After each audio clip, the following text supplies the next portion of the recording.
Hadiah terbesar. Suatu hari saya pernah bertanya kepada orang gila, ya, yang berkeliaran di jalanan, yang masih bisa diajak ngobrol lah.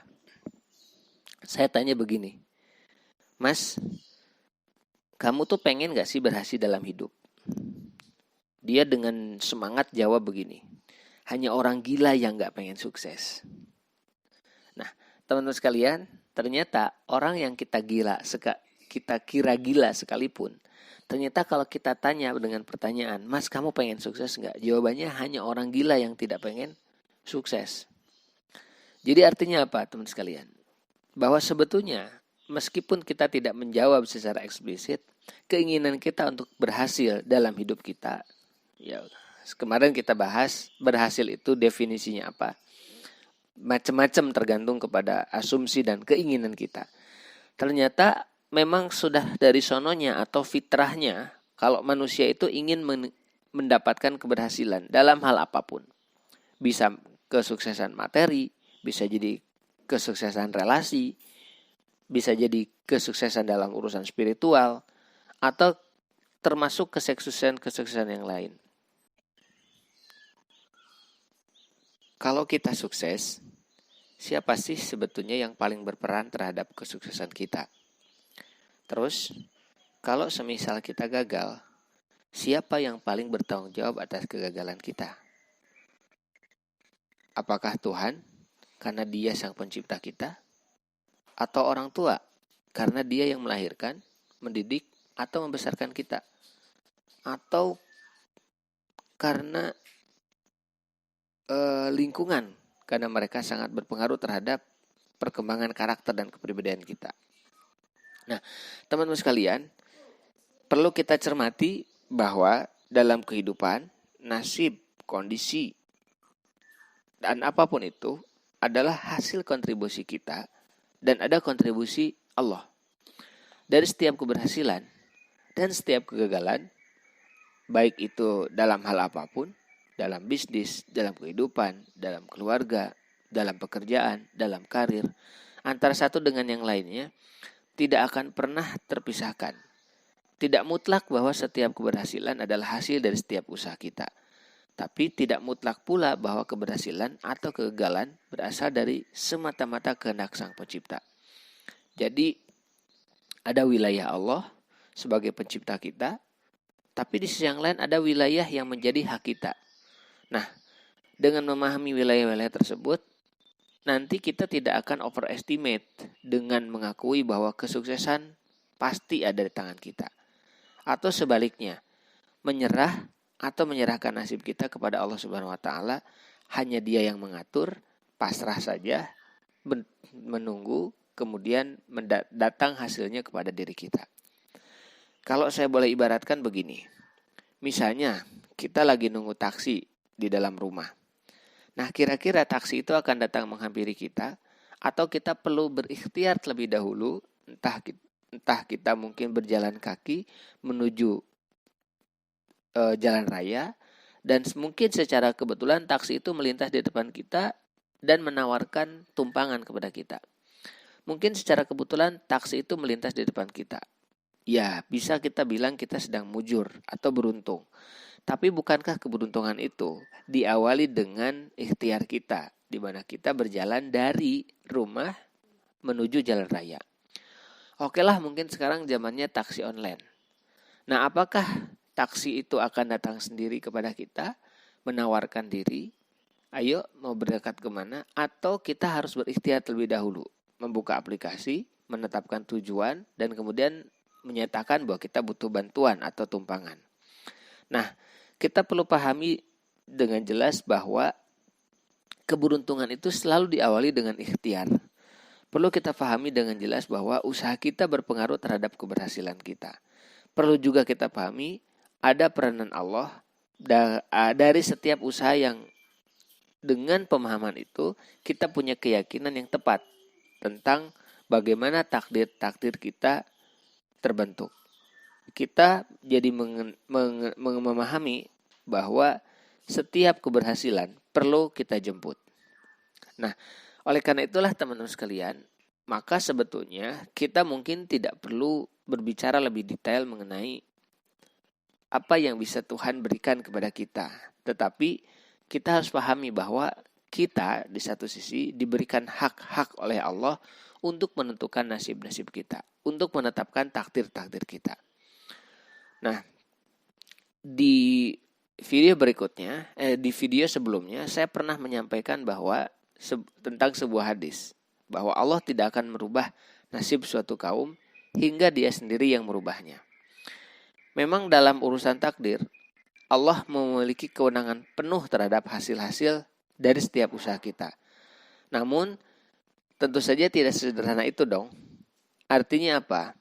Meskipun keberhasilan hidup dibangun di atas kehendaknya, tetapi Dia, Allah, secara adil telah memberikan hak kepada manusia dalam memperjuangkan takdirnya, berupa hak-hak untuk mewujudkan kehendak itu. Nah, pertanyaannya adalah, kira-kira apa sih sebetulnya hak-hak yang telah Allah berikan kepada kita, sehingga kita bisa menetapkan takdir-takdir kita di masa yang akan datang. Kita akan bahas, teman-teman sekalian. Pertama, ada yang namanya hak untuk berkehendak. Hak untuk berkehendak. Oke, jadi kita sepakat bahwa setiap manusia diberikan keleluasaan untuk memiliki kehendak atas keinginan. Manusia secara naluri punya sifat hewani berupa kehendak. Di antara beberapa kehendak misalnya, keinginan untuk menjadi apa, ingin memiliki apa, ingin menguasai apa, atau kehendak-kehendak yang lainnya. Malah aneh kalau seandainya misalkan manusia tidak punya keinginan untuk berkehendak kan. Nah, kehendak ini justru menjadi modal. Supaya apa? Dengan modal itulah sebetulnya kita punya semangat untuk hidup dan mendapatkan apa yang kita inginkan. Dengan kehendak itu sebetulnya Allah menciptakan surga dan neraka bagi manusia. Dan dengan kehendak itu pula sebetulnya manusia diciptakan berpasang-pasangan, punya hawa nafsu untuk memuaskan sifat hewaninya. Nah, jadi kehendak adalah fitrah. Kita tidak bisa hidup tanpa kehendak. Kehendak itu justru memberikan motivasi kepada kita untuk melakukan apa atau tidak melakukan apapun. Kehendak itulah yang menjadikan kita punya energi, punya semangat untuk melakukan sesuatu. Kehendak itu nanti kita akan bahas satu persatu dalam bab sendiri ya. Nah, di dalam agama Islam, innamal a'malu binniyat, bahwa setiap amal itu tergantung kepada niat. Maka niat ini, kehendak ini menjadi penting, teman-teman sekalian. Maka niat ini tidak hanya sebatas saya niat melakukan sesuatu, tetapi saya berkehendak menginginkan melakukan sesuatu. Dalam hal urusan sholat, kita berniat sholat, bukan hanya dilafadzkan, tetapi berkehendak bahwa saya akan sedang mau melakukan ibadah mahdhah langsung kepada Allah. Maka syarat pertama, dan ini adalah hak dari Allah yang diberikan kepada kita, yakni adalah hak untuk berkehendak. Nah, kemudian ada hak yang kedua. Hak yang kedua adalah hak untuk memilih. Di samping dari hak kita untuk berkehendak, kita juga diberikan hak untuk memilih.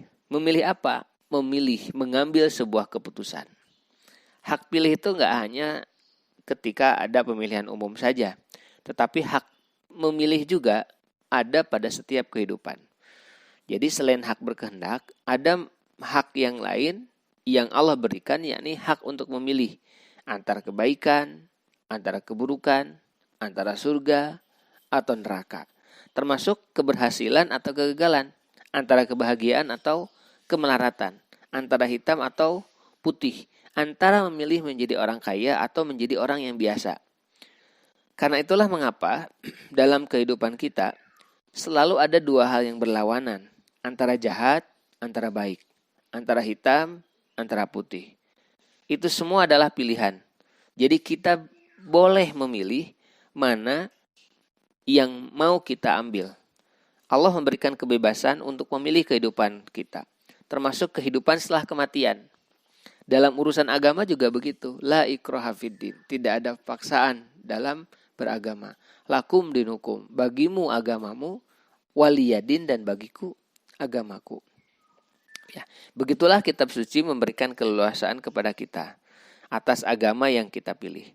Namun teman-teman sekalian, yang perlu kita cermati adalah bahwa kita memiliki hak untuk memilih, tetapi setiap pilihan itu kan pasti punya konsekuensi.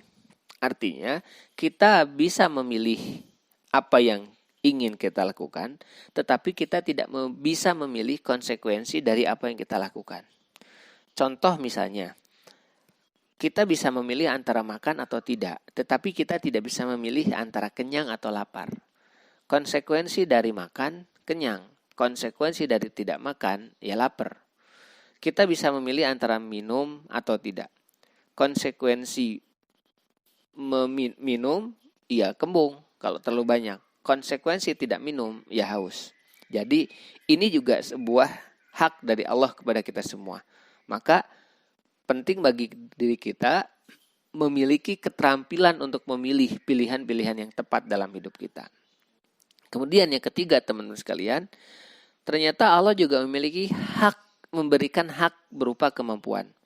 Jadi selain hak berkehendak dan hak untuk memilih, ternyata manusia juga diberikan kemampuan untuk mewujudkan setiap keinginan dari setiap kehendaknya. Jadi kita punya keinginan, niat-niat, dan kita diberikan pilihan-pilihan jalan untuk mewujudkan apa yang kita niatkan itu. Dan di sisi yang lain kita juga diberikan kemampuan. Keinginan itu bisa kita wujudkan. Nah, dengan kemampuan dan kesempurnaan inilah sebetulnya manusia bisa mewujudkan setiap keinginannya, mendapatkan apa yang dikejarnya, menemukan apa yang dicarinya, menggenggam apa yang menjadi ambisinya.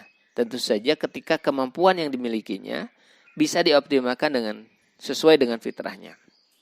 Jadi, seperti apa yang saya sampaikan sebelumnya, kita ini ya layaknya seperti raksasa. Dengan segala kekuatan yang kita miliki, dengan hak-hak yang sudah Allah berikan kepada kita, ya, bahwa kemampuan ini bukan sebuah coletah belaka atau klaim dari kita sendiri. Allah pun telah menyatakan dalam kitabnya tentang ditujukan kenapa manusia itu dipilih atau ditentukan menjadi seorang khalifah di muka bumi ini. Kenapa begitu? Karena memang manusia punya kelebihan yang tidak dimiliki oleh makhluk-makhluk Allah yang lain. Jadi pertanyaannya adalah, sudahkah kita memanfaatkan ketika hak tersebut? Maka tugas kita berikutnya adalah bagaimana kita memiliki sikap yang benar terhadap hak-hak tersebut. Kita memang tidak bisa mengintervensi Allah atas setiap takdir kita kan. Tetapi kita bisa menetapkan takdir-takdir kita dengan hak-hak itu. Maka tugas kita sebetulnya adalah bagaimana ketika kita diberikan hak untuk berkehendak, kemudian kita memiliki kehendak-kehendak yang besar, mimpi-mimpi yang besar, tujuan-tujuan yang jauh. Yang itu tidak hanya tujuan itu berdampak kepada kehidupan kita jangka pendek, tetapi justru juga berdampak kepada kehidupan kita jangka panjang. Bahkan berdampak kepada kehidupan setelah kematian kita. Kemudian sikap kita terhadap hak untuk memilih adalah kita pastikan memilih keputusan-keputusan yang benar, pilihan-pilihan yang tepat, tindakan-tindakan yang terukur. Nah, karena ini adalah sebuah pilihan. Karena kalau setiap keinginan tidak dibarengi dengan tindakan-tindakan, pilihan-pilihan keputusan yang tepat, maka tidak akan berdampak kepada hasil-hasil yang benar, hasil-hasil yang besar, hasil-hasil yang kita harapkan. Dan tugas kita terhadap hak kemampuan itu adalah bagaimana mengoptimasi kemampuan kita. Ya, kita punya kemampuan, tapi jarang sekali kita gunakan secara optimal. Maka mudah-mudahan dengan demikian kita mulai fokus dengan hak-hak kita dari Allah itu. Untuk mewujudkan apa? Mewujudkan takdir terbaik kita. Percayalah teman-teman sekalian, bahwa sebetulnya kesuksesan itu dekat dengan diri kita. Dan orang-orang yang percaya dengan kemampuan yang dianugerahkan Allah dalam mewujudkan setiap kehendaknya. Pastikan kita bisa mengoptimalkan hak-hak tersebut. Bagaimana caranya? Kita akan bahas di video berikutnya.